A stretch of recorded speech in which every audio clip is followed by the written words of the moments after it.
خۆپیشاندەرانی دژە جەنگ ڕۆژی شەممە لە واشنگتن گرت بوونەوە کە داوای چارەسەرکردنی ئاشتیانیان بۆ شەڕی ئۆکرانیا کرد و گۆڕینی هەڵوێستەکان سەبارەت بە پشتیوانی ئەمریکا بۆ کیف. بن بەکر لەگەڵ هاوپەیمانی وەڵام لە ناو ڕێخەرانی بوو. ئێمە دەزانین خەڵک لە ئێستادا بەهۆی هەڵاوسانەوە ئازاریان پێگەشتووە، ئابووری جەنگیش زیانی پێگەشتووە، لە بری ئەوە ملیارەها و ملیارەها دۆلار هەیە کە لە ئابووری جەنگدا خەرج کراوە. بەشێک لە خۆپیشاندەران نیگەرانی ئەتۆمیان هەبوو، وەک جان کە تەنها ناوی یەکەمی خۆی بەدڵنی ئەمریکادا. بەلاوانانی ئەوەی کە ئاگەری شەڕی ئەتۆمی ڕەنگە کەم بێت، بەڵام زۆر زیاترە لەوەی کە پێویستە. لە راپرسێکی نوێی ئاکسیۆس ئیپسۆس دەری دەخات کە لە 79 ئەمریکیەکان کە خۆیان وەک دیموکرات دەناسێنن لە 60 ئەوانەی خۆیان وەک سەربەخۆ دەناسێنن هێشتا پشگیری لە ناردنی چەک و پارە بۆ ئۆکرانیا دەکەن. بەڵام کۆماریەکان تەنها لە 42 کە بەشداریان لە راپرسەکەدا کردبوو پشگیری لەو بابەتە دەکەن. ڕۆن دیسانتس پارێزگاری کۆماریەکانی فلۆریدا هەفتەی ڕابردوو لە بەیاننامەیەکی نووسراودا کە لەلایەن تاکر کارلسۆنی بێژەری فۆکس نیوزەوە خوێندرایەوە هەڵوێستی خۆی ڕوون کردەوە.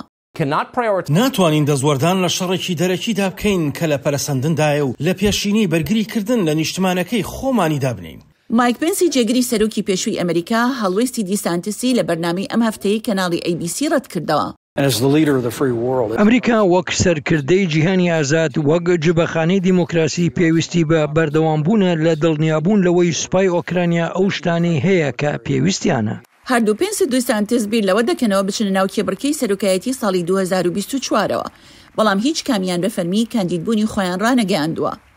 پشگیریکردنی کیف هێشتا لەنێو خەڵقی ئەمریکادا بەهێزە، بەڵام ستیڤن شمت مامۆستای زانستە سیاسیەکان لە زانکۆی ویلایەتی ئایەوە کە لە ڕێگەی سکایپەوە لە گەڵدانی ئەمریکا قسەی کرد ئاماژەی بەوەش کرد کە هەندێک دابەشبوون لە نێوان دیموکراتەکاندا هەیە وا خەریکە دێتە ئاراوە کە لەگەڵ دانوستاندنن لەگەڵ رووسیادا.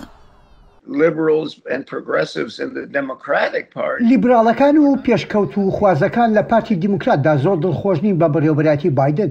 ئەگەر سەرۆک بایدن بڕیار دەدات خۆی کاندید بکاتەوە بۆ دووبارە هەڵبژاردنەوە کە پێم وایە ئەیکات فشارێ دروست دەبێت بۆ ئەوەی ڕەنگە دووبارە بە سیاسەتی ئەمریکا بەرامبەر ئۆکراین بچێتەوە و بیگۆڕێت.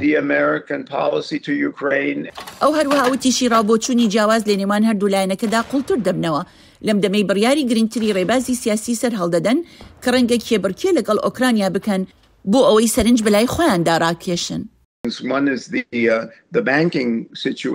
یەکێکیان دۆخی بانکە کە زۆر ڕژدا، هەروەها چالاکیەکانی چین بەرامبەر بە تایوان و زەریای هێمن کە چین زۆر بە شێوەیەکی شەڕانگێزانە کاریگەریەکانی فراوانتر کردووە.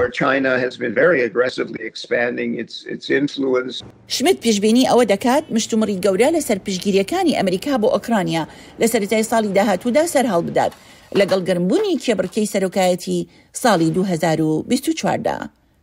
شایان پاشا بۆ راپۆرتی ڤێرۆنیکا بالدیراز ئیگزیلاریس دەنی ئەمریکا واشنگتن.